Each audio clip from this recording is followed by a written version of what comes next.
Hello అండి అందరికి. కొంతమంది భర్తలుంటారు, భార్య ఎట్లాంటి బయట పని చెయ్యొద్దు. మరి ఏం పని చేయకుండా ఇంట్లో తన ఖర్చులకి మన డబ్బులు ఇస్తాడా అంటే అట్లా ఇయ్యడు. రూపాయి నుంచి 1000 రూపాయల దాకా అయితే వాళ్ళ అమ్మ వాళ్ళనన్నా అడుక్కోవాలి, లేకపోతే తననన్నా అడుక్కోవాలి. అట్లాంటప్పుడు బయట ఏదైనా పనన్నా చేసుకొని ఇయ్యొచ్చు కదా! నువ్వు ఇంట్లోకేం చేసినా గానీ, బయటకేం చేసినా గానీ అట్లా ఏ పని చెయ్యొద్దు. ఏదైనా పని చేసుకోవాలని ఆమెకు అనిపిస్తేనేమో అట్లా నువ్వు పైసలు ఇయ్యనప్పుడు అట్లనన్నా తన పనేదో తను చేసుకొని తన కాళ్ళ మీద తను నిలబడతదని అట్లా ఆలోచించుకుంటే నువ్వేమో పరువు, నీ స్టేటస్ అని నువ్వు అట్లా ఫీల్ అయితావు. ఏ పని చెయ్యొద్దు, నేను చెప్పినట్టు వినాలి అనే మైండ్ సెట్‌తో నువ్వు ఉన్నప్పుడు తనకి ఏ లోటు రాకుండా ఒక్క రూపాయి కూడా ఎవ్వరి కోసం ఆలోచించకుండా నువ్వే అన్నీ తెచ్చిపెట్టాలి. ఇట్లా అడిగితే చిరాకొచ్చినప్పుడు ఎందుకివ్వడం అని నువ్వు ఆలోచించినప్పుడు తన పనేదో తను చేసుకొనివ్వాలి.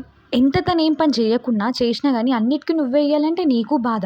అదే తను ఏదో ఒక పని చేసుకుంటే అన్నిటికి నిన్నే అడగకుండా కనీసం రూపాయి కాకున్నా రూ. 10 తన ఖర్చేదో తను పెట్టుకుంటది గదా! అందుకే మీ వైఫ్ ఎప్పుడన్నా మిమ్మల్ని డబ్బులు అడిగినప్పుడు గిది గాదు, అది కొనియ్యండి అని తన నోరారా అడిగినప్పుడు లేదు నాకు వల్ల కాదు అని చెప్పడం కంటే నువ్వు కూడా ఏదో ఒక పని చేసుకో అని చెప్పడం నేర్చుకోండి. Please subscribe my channel. Bye.